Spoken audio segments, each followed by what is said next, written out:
हर महीना वैन के 800 रुपए बचाने के लिए हम लोगों ने साइकिल से स्कूल जाना चालू कर दिया था। ये हो गई। चार लौंडे थरथराती ठंड में साइकिल से स्कूल जाते हैं, ब्लेजर, टोपा, मफलर बांध बुंदा के। एक तो ये ब्लेजर बहुत अजीब था हमारे स्कूल का। 2 जेब थी हमारे ब्लेजर में और 2 ही अंदर की साइड थी। हमारे स्कूल वालों को लगा कि बाहर जेब का क्या ही यूज हो सकता है, इसलिए उन लोगों ने बाहर जेब ही नहीं दी। क्या करूं मैं इस जेब का? ठंडी लग रही है तो हाथ अंदर वाली जेब में ही डाल के चलना पड़ता था। कोनी से साइकिल चला के आते थे हम लोग स्कूल। सबको ऐसा लगता था कि हम लोग अपाहिज हैं। और फिर एकदम से हम लोग हाथ बाहर निकाल लेते थे।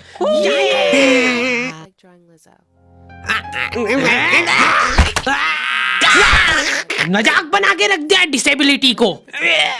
अपाहिज लोगों की रिस्पेक्ट कम हो गई थी हमारी वजह से, लेकिन लड़कियां खुश हो गई थी इस इनोवेशन से। उनको लगा था कि ब्रा का खर्चा नहीं करना पड़ेगा, अपना जो भी सामान है उसको एकदम जेंटली इन जेबों के अंदर प्लेस कर देंगे। लेकिन इसमें एक छोटी सी दिक्कत थी। स्कूल वालों ने लड़कियों के ब्लेजर में एक ही जेब रखी थी। तुम लोग नहीं समझोगे कितना मुश्किल होता है एक ही जेब में इतना सारा सामान घुसाना। हर रोज लेट होते थे हम लोग स्कूल, क्योंकि मेरी साइकिल की चेन ढीली थी। थोड़ी सी भी स्पीड बढ़ाते थे तो वो चेन उतर जाती थी। लेकिन पापा ने मेरे को प्रॉपर ट्रेनिंग दे रखी थी चेन चढ़ाने की।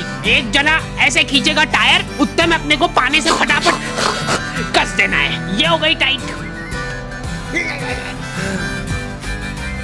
बैग में पाना पेचकस रख के लाना पड़ता था मेरे को स्कूल, कि कभी भी रास्ते में चेन उतर सकती है।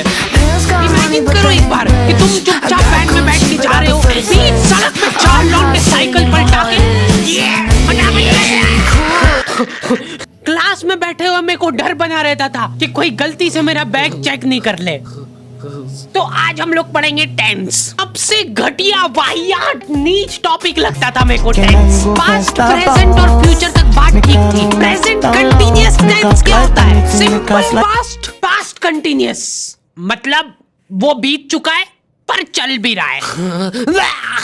क्या है ये? कितना भी समझ लो इस टॉपिक को, एग्जाम में जाके तुमको अंदाजे से सेंटेंस चूज करना पड़ेंगे कि ये सुनने में अच्छा लग रहा है तो यही होगा सही।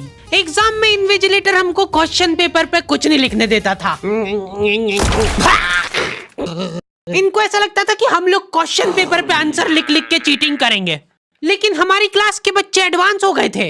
ये पूरी की पूरी आंसर शीट एक्सचेंज कर लेते थे कि तू लिख के दे, तेरे को आता है तो।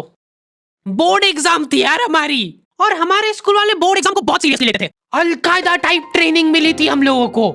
एग्जाम देते हुए कहीं से भी बॉम्ब गिर सकता है, लेकिन तुम्हारे हाथ नहीं रुकना चाहिए। चाहे तुमको क्वेश्चन आता हो या ना, कुछ न कुछ लिख के ही आना है। हमारा एक ही मकसद होना चाहिए, आंसर शीट भरना।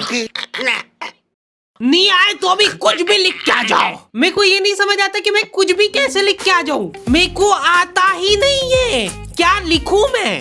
एक तो हमको इतना डरा धमका के भेजा गया था ना सेंटर पे, मैं नर्वसनेस में जाके अपना नाम भूल गया। वहां पे इन्विजिलेटर ने नाम पूछा, मैं सोच रहा हूँ क्या हो सकता है। बेटा नाम, नाम तुम्हारा। 2 मिनट। हाँ हेलो मम्मी, मेरा नाम क्या है? बोर्ड एग्जाम के नाम पे इतना डरा दिया था ना स्कूल वालों ने हमको, अच्छे अच्छों का मुंह निकल जाता है टट्टी के साथ मिक्स होके। तुम लोगों का एक सेंटर आएगा जिसके चारों तरफ सैनिक तैनात रहेंगे। बिना एडमिट कार्ड के वहाँ पे आसपास भी भटकते हुए मत दिख जाना, जिंदा जला देंगे वो लोग। और अगर चीटिंग करते हुए पकड़ा गए तो ना तो तुम हमको जानते हो ना हम तुमको जानते हैं। हम लोग एग्जाम वाले दिन सेंटर पहुंचे तो बच्चों से ज्यादा सिक्योरिटी थी वहाँ पे। आज तक इतनी सिक्योरिटी मैंने एयरपोर्ट पे भी नहीं देखी थी। आर्मी वगैरह खड़ी थी वहाँ पे टैंक लेके। वो सिक्योरिटी वाले एक एक रबड़ का रैपर निकाल के देख रहे थे कि उसके पीछे तो नहीं लिख के लाया कुछ। क्या लिख लूंगा मैं इतनी सी जगह में? लिख भी लिया तो मेरे को ही समझ नहीं आएगा कि क्या लिखा है। कुछ चीजों का मेरे को लॉजिक ही समझ नहीं आया था कि तुम नंबर वाली घड़ी पहन के नहीं जा सकते हो, पहनना है तो कांटे वाली पहनो।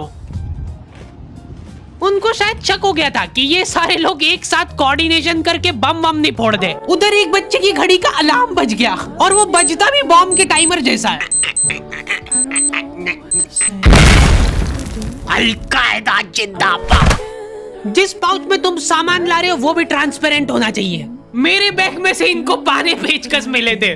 क्या जवाब दूं मैं इसका कि क्या यूज में आते ये? उनको वहाँ पे डेमो करके बताना पड़ा कि ये यूज में आता है ये सब आइटम। फिर बाकी बच्चों ने भी कंफर्म करा कि हाँ देखा तो है हमने इनको रास्ते में ये हरकत करते हुए। ये सब देख के उन्होंने मेरे पाने पेचकस तो हाथों हाथ नाली में फेंक दिए थे।